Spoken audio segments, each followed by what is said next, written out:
दैनंदिन चालू घडामोडी प्रश्न क्रमांक 1.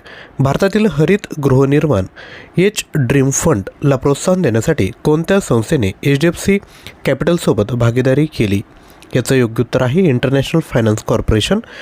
पंतप्रधान मोदी यांनी अन्न आणि शांतीसाठी जागतिक MS स्वामीनाथन पुरस्कार सुरू केला. MS स्वामीनाथन पुरस्काराचे पहिले प्राप्तकर्ते कोण आहेत? उत्तर आहे डॉक्टर अरेनारे. पुढील प्रश्न.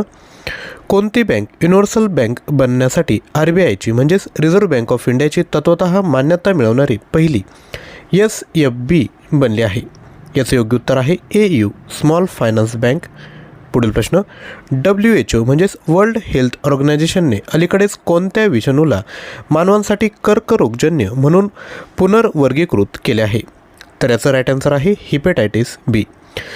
तुमच्यासाठी प्रश्न आहे, भारतीय संघाचा सध्याचा क्रिकेट टेस्ट कर्णधार कोण आहेत? उत्तर खाली कमेंट करायचं आहे.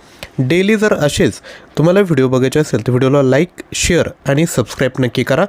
तसेच ऑनलाईन टेस्ट सरावसाठी ज्ञानवंदना एज्युकेटर हे जे ॲप आहे ते प्ले स्टोअरवरून डाउनलोड करा. तसेच 5000 चालू घडामोडी प्रश्नसंच PDF हवे असेल तर 93 56 25 60 34 यावर व्हॉट्सअप करायचं आहे. थँक्यू.